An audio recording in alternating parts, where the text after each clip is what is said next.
قل إن كنتم تحبون الله فاتبعوني يحببكم الله ويغفر لكم ذنوبكم والله غفور رحيم. السلام عليكم ورحمة الله وبركاته. الحمد لله رب العالمين. اللهم صل وسلم وبارك على عبدك ورسولك محمد صلى الله عليه وعلى آله وصحبه أجمعين. أما بعد فاتقوا الله عباد الله. സ്നേഹമുള്ള സഹോദരി സഹോദരന്മാരെ, സുഹൃത്തുക്കളെ, പരിശുദ്ധ റമദാൻ ഒരു വെളിപ്പാടകലെ എന്ന് പറയാവുന്ന നിലക്ക് അടുത്തെത്തി നിൽക്കുകയാണ്. സഹോദരങ്ങളെ, വിശുദ്ധ റമദാനിൻ്റെ മുമ്പ് നമ്മൾ ചില കാര്യങ്ങൾ അറിഞ്ഞിരിക്കേണ്ടതുണ്ട്. പരിശുദ്ധമായ റമദാനിലേക്ക് പ്രവേശിക്കുന്നതിൻ്റെ ഒരുക്കങ്ങൾ രാജ്യത്തുടനീളം നടന്നുകൊണ്ടിരിക്കുന്ന ഒരു സന്ദർഭമാണിത്. നമ്മളെല്ലാവരും പ്രതീക്ഷയോടെ വിശുദ്ധ റമദാനിനെ കാത്തിരിക്കുകയാണ്.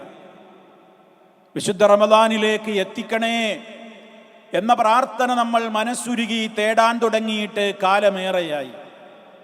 അല്ലാഹുവേ, ഈ റമദാനിലേക്ക് നീ ഞങ്ങളെ എത്തിക്കണേ ആഫിയത്തോടെ, അതുപോലെ തന്നെ ഇബാദത്തുകൾ ചെയ്യുവാനുള്ള ഉന്മേഷത്തോടെ ഈ മാസത്തിലേക്ക് നീ ഞങ്ങളെ എത്തിക്കണമേ എന്ന് നിരന്തരം നമ്മൾ അള്ളാഹുവിനോട് ചോദിച്ചു കൊണ്ടിരിക്കുകയാണ്.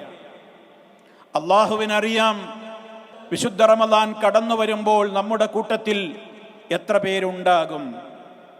ഉള്ളവർക്ക് തന്നെയും എത്ര പേർക്ക് ആഫിയത്തോടെ ആ മാസത്തിലെ ഇബാദത്തുകളോട് കൂറു പുലർത്തുവാൻ സാധിക്കും, ഇതൊന്നും നമുക്കറിയില്ല. എല്ലാം അള്ളാഹുവിൻ്റെ കൈകളിലാണ്. തൊട്ടടുത്ത നിമിഷം പോലും എൻ്റെയും നിങ്ങളുടെയും കൈകളിലില്ല. അതുകൊണ്ട് തന്നെ നാം ഇപ്പോഴും പ്രാർത്ഥിച്ചു കൊണ്ടിരിക്കുകയാണ്. വിശുദ്ധ റമദാനിൽ എത്തിപ്പെടാൻ സാധിക്കുക എന്നുള്ളത് ഏറ്റവും വലിയ ഒരു നിഅമത്തായി നമ്മൾ കാണണം. ജീവിതത്തിൽ വലിയ ഒരുക്കം നടത്തേണ്ടത് നമ്മുടെ മനസ്സുകളിലാണെന്ന് നമ്മൾ തിരിച്ചറിയണം. വീടുകൾ തേച്ച് കഴുകി വൃത്തിയാക്കുന്ന ഉമ്മപെങ്ങന്മാരെ നമുക്ക് കാണാൻ സാധിക്കും. വീട്ടിലെ ഉപകരണങ്ങൾ പൊടി തട്ടി വൃത്തിയാക്കുന്നവരെ നമുക്ക് കാണുവാൻ സാധിക്കും. അതുപോലെ തന്നെ വിശുദ്ധ റമദാനിലേക്ക് ആവശ്യമായ നോമ്പ് തുറക്കുമ്പോഴേക്ക് ആവശ്യമായ ധാന്യപ്പൊടികളും അതേപോലെയുള്ള മറ്റു സംവിധാനങ്ങളെക്കുറിച്ചുമൊക്കെയുള്ള മുന്നൊരുക്കങ്ങൾ നടത്തുന്നവരെ നമുക്ക് കാണുവാൻ സാധിക്കും. ഇതിനേക്കാൾ അപ്പുറമുള്ള ഒരുക്കമാണ് നമുക്ക് വേണ്ടത്. അത് നമ്മുടെ മനസ്സിൻ്റെ ഒരുക്കമാണ്. വിശുദ്ധ റമദാനിനെ സ്വീകരിക്കുവാനുള്ള ഒരുക്കം എന്ന് പറയുന്നത് നമ്മുടെ മനസ്സിൻ്റെ ഒരുക്കമാണെന്ന് പറയുമ്പോൾ മനസ്സാണ് ആദ്യമായി വിശുദ്ധ റമദാനിനെ സ്വീകരിക്കുവാൻ വേണ്ടി വൃത്തിയാവേണ്ടത്, അല്ലെങ്കിൽ വൃത്തിയാക്കേണ്ടത്. ഈമാൻ കൊണ്ടാണ് മനസ്സ് വൃത്തിയാവേണ്ടത്. കാരണം ഈ മാസത്തിൽ വ്രതമനുഷ്ഠിക്കുവാനും ഇബാദത്തുകൾ അനുഷ്ഠിക്കുവാനുമുള്ള അള്ളാഹുവിൻ്റെ കൽപ്പന, അഭിസംബോധന യാ അയ്യുഹന്നാസ് എന്ന് വിളിച്ചുകൊണ്ടല്ല, മറിച്ച് യാ അയ്യുഹല്ലദീന ആമനൂ, ഓ വിശ്വാസികളെ എന്ന് വിളിച്ചുകൊണ്ടാണ്. ഈമാനുള്ളവരോടാണ് സംസാരം. കുതിബ അലൈക്കുമുസ് സിയാം, നിങ്ങളുടെ മേൽ നോമ്പ് നിർബന്ധമാക്കപ്പെട്ടിരിക്കുന്നു എന്ന് അല്ലാഹു സുബ്ഹാനഹു വ തആല പ്രത്യേകം വിളിച്ചു പറയുന്നത് ആരെയാണ്? എല്ലാവിധത്തിലുമുള്ള എല്ലാ പ്രത്യേകമായ സ്വഭാവങ്ങളും കൂടി പിണഞ്ഞു കിടക്കുന്ന ഒരു സമൂഹത്തോടല്ല, വിശ്വാസികളോടാണ്. അതുകൊണ്ട് തന്നെ എൻ്റെയും നിങ്ങളുടെയും ഖൽബാണ് ആദ്യമായി വിശുദ്ധ റമദാനിനെ സ്വീകരിക്കുവാൻ ഒരുങ്ങേണ്ടത്. എങ്ങനെ ഖൽബ് ശുദ്ധിയാക്കണം? ആ ശുദ്ധി ഒന്നാമതായി ഈമാനികമായ ശുദ്ധി തന്നെയാണ്. മഹാരഥന്മാരായ ധാരാളം പ്രവാചകന്മാരുടെ പേരെടുത്തുകൊണ്ട് സൂറത്തുൽ അൻആമിൽ അല്ലാഹു സുബ്ഹാനഹു വ തആല പറയുന്നുണ്ട്. ഒരുപാട് പ്രവാചകന്മാരുടെ പേരുകൾ ഒന്ന് രണ്ട് ആയത്തുകളിലൂടെയായി അല്ലാഹു തുടർച്ചയായി ഇങ്ങനെ എണ്ണിപ്പറഞ്ഞ അധ്യായമാണ് സൂറത്തുൽ അൻആം. ആ അൻആമിൽ ഇതൊക്കെ പറഞ്ഞിട്ട് അല്ലാഹു തആല പറയുന്നുണ്ട്, ആ പ്രവാചകന്മാരൊക്കെ ആരെങ്കിലും ശിർക്ക് ചെയ്തു പോയാൽ അവരുടെയും അമലുകൾ പൊളിഞ്ഞു പോകും എന്ന്. മഹാരഥന്മാരായ പ്രവാചകന്മാരിൽ നിന്ന് ഒരിക്കലും ശിർക്ക് പോയിട്ട് മറ്റുള്ള പാപങ്ങൾ പോലും വരില്ല എന്ന് അടിയുറച്ച് വിശ്വസിക്കുന്ന അഹ്ലുസുന്നയുടെ വക്താക്കളാണ് ഞാനും നിങ്ങളും. പിന്നെ എന്തിനാണ് അല്ലാഹു സുബ്ഹാനഹു വ തആല മഹാന്മാരായ പ്രവാചകന്മാരെ പരാമർശിച്ചപ്പോൾ അവരിൽ നിന്ന് പോലും ശിർക്ക് വന്നു പോയാൽ അമലുകൾ പൊളിഞ്ഞു പോകുമെന്ന് പറഞ്ഞതെന്തിനാ? അവരുടെയൊന്നും 1000 അയലത്തെത്തുവാൻ യോഗ്യതയും അർഹതയുമില്ലാത്ത നമ്മുടെയൊക്കെ പക്കൽ നിന്ന് ശിർക്കെങ്ങാനും സംഭവിച്ചു പോയാൽ അമലുകൾ മുഴുവനും പൊളിഞ്ഞു പോകും. അതിൽ അള്ളാഹുവിന് വലുപ്പച്ചെറുപ്പത്തിന്റെ പ്രശ്നമൊന്നുമില്ല. ആരിൽ നിന്ന് ശിർക്ക് വന്നാലും അമലുകളങ്ങ് നശിച്ചു പോകും, പൊളിഞ്ഞു പോകും എന്ന് നമ്മയെല്ലാം ബോധ്യപ്പെടുത്തുവാൻ തന്നെയാണ് അള്ളാഹു അങ്ങനെ പറഞ്ഞിട്ടുള്ളത്. അതുകൊണ്ട് സഹോദരങ്ങളെ, ശിർക്ക് വരാതെ നോക്കുക എന്നുള്ളത് പ്രധാനമാണ്. നമ്മെ സംബന്ധിച്ചിടത്തോളം അള്ളാഹുവിൻ്റെ തൗഫീക്ക് കിട്ടിയവരാണ് നമ്മൾ. ശിർക്ക് അറിഞ്ഞുകൊണ്ട് നമ്മുടെ ജീവിതത്തിൽ വരാതിരിക്കാൻ നമ്മളൊക്കെ ശ്രമിക്കുന്നവരാണ്. അള്ളാഹുവിൻ്റെ റസൂൽ സല്ലല്ലാഹു അലൈഹി വസല്ലമ അറിയാതെ എങ്ങാനും എൻ്റെ ജീവിതത്തിൽ ശിർക്ക് വന്നു പോകുന്നതില്ലെന്ന് ഞാൻ നിന്നോട് കാവൽ ചോദിക്കുന്നു റബ്ബേ എന്ന് പ്രാർത്ഥിക്കുവാൻ പഠിപ്പിക്കപ്പെട്ടവരാണ് ഞാനും നിങ്ങളും എന്ന് സഹോദരങ്ങളെ നമ്മൾ മനസ്സിലാക്കിയിരിക്കണം. അതെന്തുകൊണ്ടാണെന്നറിയോ? ശിർക്ക് ചെയ്തിട്ട് പിന്നെ നിസ്കരിച്ചിട്ട് എന്താ കാര്യം? നോമ്പ് നോറ്റിട്ട് എന്താ കാര്യം? സക്കാത്ത് കൊടുത്തിട്ട് എന്താ പ്രയോജനം? വർഷാവർഷം ഹജ്ജിന് പോയിട്ട് എന്താ കാര്യം? ഉംറ നിർവഹിച്ചിട്ട് എന്താ കാര്യം? സ്വതക്കകൾ ചെയ്തിട്ട് എന്താ കാര്യം? ഒരു കാര്യവുമില്ല. ജീവിതത്തിൽ ശിർക്ക് സംഭവിച്ചു പോയാൽ എല്ലാം പരാജയപ്പെടും. ഒരു കർമ്മങ്ങൾക്കും അല്ലാഹുവിൻ്റെ അടുക്കൽ വിലയുണ്ടാവുകയില്ല. അതുകൊണ്ട് നമ്മൾ ഏറെ ഭയപ്പെടേണ്ടതും നമ്മുടെ മനസ്സിനെ ബാധിക്കാതിരിക്കാനുള്ള ഏറ്റവും വലിയ സജീവമായ ശ്രദ്ധ പുലർത്തുകയും ചെയ്യേണ്ടത് നമ്മുടെ അഖീദയുടെ വിഷയമാണ്. ഈമാൻ ശരിയായിട്ടില്ലെങ്കിൽ രണ്ടാമത് ഖുർആൻ പറയുന്ന അമലുസ്സാലിഹാത്ത് സ്വീകരിക്കപ്പെടുകയില്ല. നമ്മൾ എന്നും എപ്പോഴും പറയുന്ന ഒരു കാര്യമാണ്, ഇസ്ലാമിൽ അല്ലാഹു ഒരു അമല് സ്വീകരിക്കണമെങ്കിൽ ഈമാനാണ് അടിത്തറ എന്ന്. അത് ഖുർആൻ ആവർത്തിച്ചത് പറഞ്ഞിട്ടുമുണ്ട്. ആമനു എന്ന് പറഞ്ഞിട്ടാണ് അമലുസ്സാലിഹാത്ത് അല്ലാഹു തആല പറയാറുള്ളത്. ഇത് വളരെ ഗൗരവത്തോടുകൂടി നമ്മുടെയൊക്കെ മനസ്സിലുണ്ടായിരിക്കണം. അതുകൊണ്ട് നാം ഏറ്റവും കൂടുതൽ വൃത്തിയാവേണ്ടത് നമ്മുടെ വീടുകൾ വൃത്തിയാകുന്നതിൻ്റെ മുമ്പ്, മറ്റുള്ള എന്തും വൃത്തിയായി ഒരുങ്ങുന്നതിൻ്റെ മുമ്പ് പരിശോധിക്കണം, എൻ്റെ വിശ്വാസത്തിൽ മായം കലർന്നിട്ടുണ്ടോ? എൻ്റെ തൗഹീദ് ശരിയാണോ?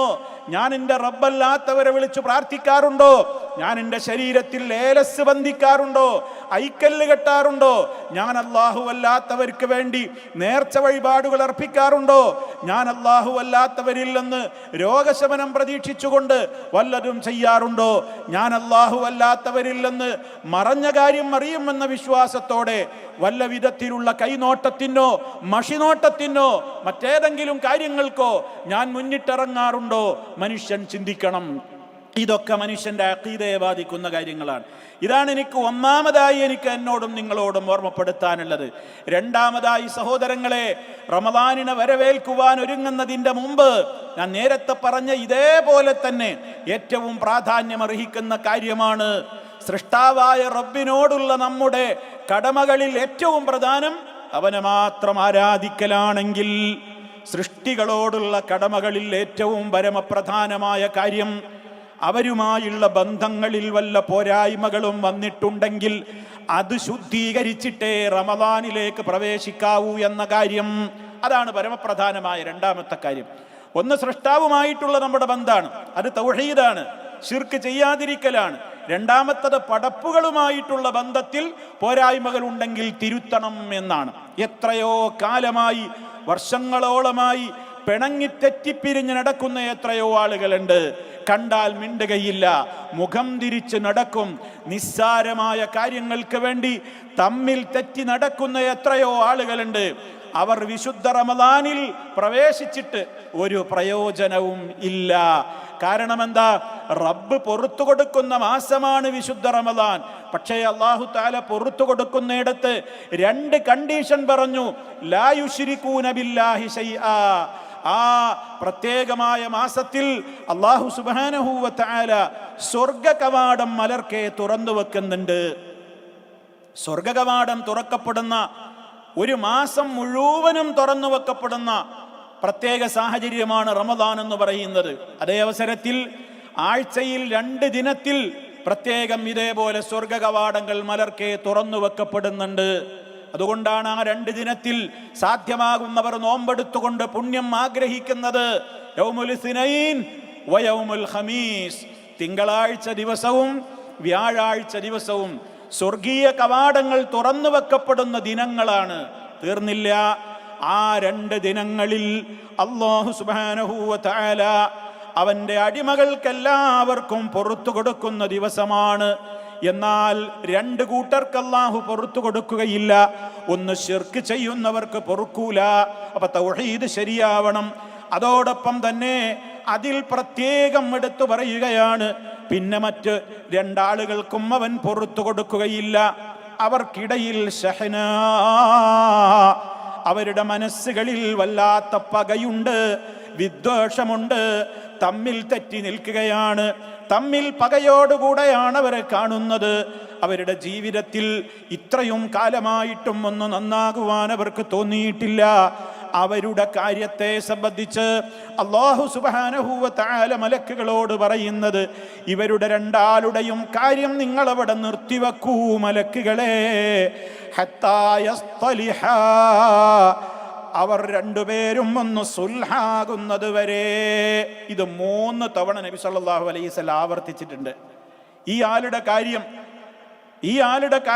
2 ആളുകൾ അവർ പരസ്പരം എന്നോ പിണങ്ങിയവരാ, ഇന്ന് വരെ ഇണങ്ങിയിട്ടില്ല. ഇണങ്ങാൻ ശൈത്താൻ സമ്മതിച്ചിട്ടില്ല. ഈഗോ കാരണമാണ്, വേറെ ആദർശപരമായ കാരണങ്ങളാൽ തെറ്റിപ്പിരിഞ്ഞതൊന്നുമല്ല. മറിച്ച് നിസ്സാരമായ കാരണങ്ങളാൽ പിണങ്ങി പിരിഞ്ഞു നിൽക്കുന്ന, അത് കുടുംബക്കാരനാവാം, അന്യരാവാം, ആരോ ആകട്ടെ, ആരോടെങ്കിലും അങ്ങനെ പിണങ്ങി തെറ്റിപ്പിരിഞ്ഞു നിൽക്കുന്ന പുരുഷനോ സ്ത്രീയോ ഉണ്ടെങ്കിൽ അവർ മനസ്സിലാക്കണം, വിശുദ്ധ റമദാനിലേക്ക് പ്രവേശിക്കുന്നതിൻ്റെ മുമ്പേ നന്നാവൽ നിർബന്ധമാണ്, സുൽഹാവൽ നിർബന്ധമാണ്. കാരണം ആ റമദാനിൻ്റെ അത്രയൊന്നും പ്രാധാന്യമില്ലാത്ത തിങ്കളാഴ്ചയും വ്യാഴാഴ്ചയും സ്വർഗകവാടങ്ങൾ തുറക്കപ്പെടുന്ന നേരത്ത് അല്ലാഹു പാപം പുറത്തു കൊടുക്കുമ്പോൾ പരസ്പരം പിണങ്ങിത്തിരിഞ്ഞു നിൽക്കുന്ന മനുഷ്യന്മാര് നന്നാകുന്നത് വരെ അവരുടെ കാര്യം അവിടെ നിൽക്കട്ടെ എന്ന് റബ്ബ് പ്രത്യേകം എടുത്തു പറയുന്നുണ്ടെങ്കിൽ റമദാനാകുമ്പോൾ അതിൻ്റെ ഗൗരവം എത്രത്തോളം കൂടുന്നുണ്ട്. ഇതാണ് നമ്മൾ ആലോചിക്കേണ്ടത്. അതിന് കുറച്ച് പ്രയാസം ഉണ്ടാകും. എത്ര കാലമായി ഇപ്പം മിണ്ടാതെ നടക്കണം, ഇപ്പൊ ഞാനായിട്ട് എങ്ങനെ നന്നാവുക? വഖൈറുഹുമാ അല്ലദീ യബ്ദഉ ബിസ്സലാം. നബി സല്ലല്ലാഹു അലൈഹി വസല്ലം പറഞ്ഞത് നമുക്ക് പ്രോത്സാഹനമാകണം. 2 ആളുകൾ തമ്മിൽ പിണങ്ങി നിൽക്കുകയാണ്. അവൻ ഇവനെ കാണുന്നുണ്ട്, ഇവൻ അവനെയും കാണുന്നുണ്ട്. പക്ഷേ അവരെന്ത് ചെയ്യുകയാണ്? കാണുമ്പോൾ കാണാതിരിക്കാൻ ശ്രമിക്കുകയാണ്, കണ്ടാൽ തന്നെയും മുഖം തിരിച്ച് നടക്കുകയാണ്. ഇങ്ങനെ എത്രയോ നാളുകൾ കഴിഞ്ഞു പോയിട്ടുണ്ടെങ്കിലും വഖൈറുഹുമാ, ആ പിണങ്ങി നിൽക്കുന്ന 2 ആളിൽ ഏറ്റവും ഉത്തമൻ ആരെന്ന് പറഞ്ഞു തരട്ടെയോ? അല്ലദീ യബ്ദഉ ബിസ്സലാം, ആദ്യം സലാം പറഞ്ഞുകൊണ്ട് തെറ്റ് നന്നാക്കാൻ വേണ്ടി മുന്നിട്ടിറങ്ങുന്ന വ്യക്തിത്വം ആരാണോ അവനാണ് ആ 2 ആളുകളുടെ കൂട്ടത്തിൽ ഏറ്റവും ഉത്തമനെന്നും മാന്യനെന്നും മഹാനായ നബി സല്ലല്ലാഹു അലൈഹി വസല്ലം പറഞ്ഞിട്ടുണ്ടെങ്കിൽ എന്ത് തന്നെ പ്രശ്നങ്ങൾ ഉണ്ടെങ്കിലും പരിശുദ്ധ റമദാനിൽ എനിക്ക് പാപം പൊറുക്കണമെന്ന് ആഗ്രഹിക്കാത്തവരായി ലോകത്താരാ സഹോദരാ സഹോദരി ഉള്ളത്? അതുകൊണ്ട് അത് നന്നാവണം. അപ്പൊ റമദാനിനെ വരവേൽക്കുക, റമദാനിനെ സ്വീകരിക്കാൻ ഒരുങ്ങുക എന്ന് പറഞ്ഞാൽ പരമപ്രധാനമായത് ഒന്ന് സൃഷ്ടാവിനോടുള്ള തൗഹീദിൽ വളരെ ശുദ്ധി വരുത്തലാണ്. രണ്ടാമത്തൊരു സൃഷ്ടികളോടുള്ള ഇടപാടുകളിൽ വളരെയേറെ ശുദ്ധി വരുത്തിക്കൊണ്ട് അങ്ങനെ കൽബിനെ നല്ല ശുദ്ധിയോടുകൂടെ ആ കൽബിലേക്കായിരിക്കണം, വൃത്തിയുള്ള കൽബിലേക്കായിരിക്കണം വിശുദ്ധ റമദാൻ കടന്നു വരുന്നത്. ഒരതിഥി കടന്നു വരുന്നുണ്ടെന്നറിയുമ്പോൾ വീടും പരിസരവും മുറ്റവും സംവിധാനങ്ങളും ഉപകരണങ്ങളുമൊക്കെ എത്രത്തോളം നമ്മൾ വൃത്തിയാക്കാറുണ്ട്, ആ തിരിയെ മുഷിപ്പിക്കാതിരിക്കാൻ ശ്രമിക്കാറുണ്ട്, വളരെയേറെ സന്തോഷം നമ്മുടെ മുഖത്ത് കളിയാടാറുണ്ട്. എങ്കിൽ വിശുദ്ധ റമദാനിന് ആ തിഥി കടന്നു വരുമ്പോ ആ തിഥിക്ക് എതിരായി വരുന്ന രൂപത്തിലുള്ള ആദർശങ്ങൾ നമ്മുടെ ഹൃദയത്തിൽ ഉണ്ടായിക്കൂടാ, വാക്കുകൾ നമ്മുടെ നാവുകളിൽ വന്നുകൂടാ, നോട്ടങ്ങൾ നമ്മുടെ കണ്ണുകളിലൂടെ വന്നുകൂടാ, ഒരു പെരുമാറ്റങ്ങളും നമ്മുടെ ജീവിതത്തിൽ ആ നിലക്ക് പൊരുത്തപ്പെടാത്തത് വരാതെ കണ്ട് വൃത്തിയോടെ ശുദ്ധിയോടെ വേണം വിശുദ്ധ റമദാനിനെ നമ്മൾ വരവേൽക്കുവാൻ. ഇതാണ് ഏറ്റവും പ്രധാനപ്പെട്ട കാര്യം. റഹ്മാനായ റബ്ബ് എനിക്കും നിങ്ങൾക്കും നാഫിയായ ഇൽമ് വർദ്ധിപ്പിച്ചു തരുമാറാകട്ടെ. ഹുസ്നുൽ ഖാത്തിമത്ത് നൽകി നല്ലവരന്ത്യം നൽകി സ്വർഗാവകാശികളാക്കി മാറ്റുമാറാകട്ടെ. വസ്സലാമു അലൈക്കും വറഹ്മത്തുള്ളാഹി വബറകാതുഹു.